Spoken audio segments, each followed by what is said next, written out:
কিনা। এবং জুমার খুতবার আগে, আরবি খুতবার আগে দেশি তরিকায় যে একটা বয়ান হয়ে থাকে, এটা জায়েজ কিনা। দুটো প্রশ্ন। খুতবা মানে কি আপনাকে জানতে হবে। খুতবা মানে কি? খাতাবা একতব খুতবাতান মানে সম্বোধন করা। আমি যে আপনাদের সাথে কথা বলছি এটা হচ্ছে কি? সম্বোধন করা, ইংরেজিতে অ্যাড্রেস করা। অ্যাড্রেস করছি, এই হচ্ছে খুতবা। তো আরবি ভাষায় যদি আপনাদের সামনে আমি এখন কিছু বলি, তাহলে এটা কি সম্বোধন করা হবে? আরবি বুঝেন না আপনারা, আর আরবিতে আপনাদের সাথে আমি করছি, আপনাদের সামনে আরবি স্পিচ রাখছি, তাহলে এটা কি সম্বোধন হবে? সম্বোধন হবে না, কারণ যে ভাষা বুঝেন না ওই ভাষা বলছি, ঠিক না? তাহলে বাংলাতে যদি আমি বলি, তাহলে আপনাদের সাথে কি হবে? সম্বোধন হবে, আপনাদের কানে পৌঁছবে, আপনি বুঝতে পারবেন, অন্তরে নামবে। এটা হচ্ছে খুতবার শাব্দিক অর্থ, আর এটা হচ্ছে খুতবার লক্ষ্য উদ্দেশ্য। আর নবী করিম সাল্লাল্লাহু আলাইহি ওয়াসাল্লাম যখন যেই সমস্যাগুলি থাকতো, যেই রকমের মৌসুম থাকতো, যেই রকমের প্রয়োজন থাকতো, সেই রকমের খুতবা দিতেন। জুমার বা ঈদের বা অন্য অন্য এইভাবে খুতবা দিতেন। বুঝা গেছে? খুতবা মানে এক কথায় বক্তব্য সম্বোধন করা। জুমার খুতবাগুলি আমাদের দেশে 12 চাঁদের যে খুতবা, প্রায় 80 থেকে 100 বছর আগে এগুলো লেখা হয়েছে। সারসিনার 12 চাঁদেরই হোক আর অন্য অন্য খুতবা হোক, এগুলি কিছু ইংরেজের আমলে লেখা হয়েছে, কিছু এমনও খুতবা আছে যে মুঘল আমলে লেখা হয়েছে। এত পুরাতন। সেই যুগ থেকে আজকে দুনিয়া কত দূরে এগিয়ে চলে গেছে। ওই সব খুতবা যদি বুঝেও তো পড়ে সম্বোধন করে লাভ আছে? লাভ নেই।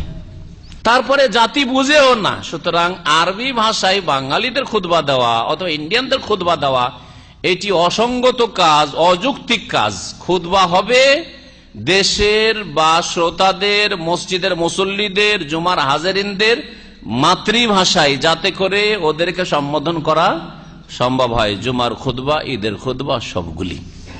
যদি বিদাতি মোল্লা সংশয় পয়দা করে আপনাকে যে নবী সাল্লাল্লাহু আলাইহি ওয়াসাল্লাম তো খুতবা দেননি আরবি ছাড়া, তাহলে কি জবাব দেবেন? নবী করিম সাল্লাল্লাহু আলাইহি ওয়াসাল্লাম ইন্ডিয়া কখন তিনি তামিল আর উর্দু শিখবেন? গেছেন নাকি? আর যদি ইমাম হারাম মক্কার ইমাম একদিন, দুদিন, 3 দিনের জন্য বাংলাদেশ যায় বক্তব্য করার জন্য, বা নামাজ পড়াবে আর বক্তব্য করবে, তাকে কি বাংলা শিখা জরুরি নাকি? না তিনি বক্তব্যটা আরবিতে করে দেবেন আর সেটা ট্রান্সলেট করে দেওয়া যথেষ্ট, ঠিক কিনা? তো নবী সাল্লাল্লাহু আলাইহি ওয়াসাল্লাম আরব দেশের বাইরেই যাননি কোথাও, ঠিক না? যদি এতেও ক্ষান্ত না হয়, তোকে বলেন ঠিক আছে, নবী আরবিতে যেহেতু জুমার খুতবা, ঈদের খুতবা দিয়েছেন, সেজন্য আপনারা বলছেন যে বাংলায় খুতবা দেওয়া বিদআত।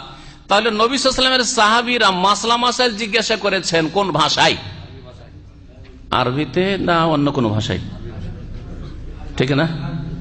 তাহলে আরবিতে মাসলার উত্তর দেওয়ার, আরবিতে মাসলা জিজ্ঞাসা করা সুন্নাত কিনা? ভালো করে বুঝছেন না? বুঝছেন না? নবীকে সাহাবীরা আরবিতে সওয়াল করেছেন, মাসলা মাসাইল ফতোয়া, আর ফতোয়া দিয়েছেন কিসে?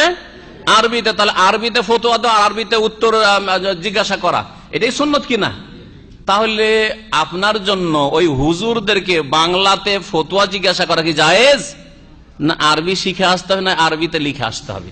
আর ওই হুজুরকে বলতে হবে, মসজিদের ইমামকে, যে যেহেতু আপনারা বলছেন যে খুতবা হচ্ছে আরবিতে নবীর সুন্নাত, তো যেহেতু নবীও আরবিতে ফতোয়া দিয়েছেন, আপনাকেও আরবিতে খুতবা কি দিতে হবে? আমার প্রশ্নের উত্তর দিতে হবে। দেখবেন যে ওর হাওয়া খারিজ হয়ে যাবে, কারণ আরবিতে বলতে পারে না, আরবিতে তো ফতোয়াও দিতে পারবে না, হুজুর নষ্ট হয়ে যাবে, ঠিক কিনা? এখানে যেমন লক্ষ্য উদ্দেশ্য যে মুফতিকে ফতোয়া জিজ্ঞাসা করে আপনি কি মুফতিকে, আলেমকে বুঝিয়ে দিলেন যে আমার সওয়াল হচ্ছে এই, আর সেও আপনাকে তার ভাষা, আপনার ভাষায় বুঝিয়ে দিবে, এটাই হচ্ছে ফতোয়ার উদ্দেশ্য আর ফতোয়া জিজ্ঞাসার উদ্দেশ্য। ঠিক তেমনি খুতবার উদ্দেশ্যটা ওই রকমই। খুতবা আউয়াল খুতবা উলা খুতবা সানে, পয়লা খুতবা, দোসরা খুতবা যে দেয় আরবিতে, ওই চটি কিতাব দেখে পড়ে, তার আগে একটা বয়ান শুরু করে। তো কয় খুতবা হইল? 3 খুতবা হয়ে গেল। নবীর সুন্নাত 2 খুতবা না 3 খুতবা? সুতরাং এই 2 খুতবার আগে আর একটা বার বয়ান রাখা, এটা আর একটি বিদআত, 3 খুতবার বিদআত। কি এটা হচ্ছে 3 খুতবার বিদআত। দেখেন, নবীর খুতবার লক্ষ্য উদ্দেশ্যের সুন্নতকে বাদ দিতে গিয়ে আর এক বিদআতে লিপ্ত হয়েছে, বয়ানের বিদআতে লিপ্ত হয়েছে। কথা বলছে জুমার দিনে এইরকম কোন বয়ান নাই ইসলামে।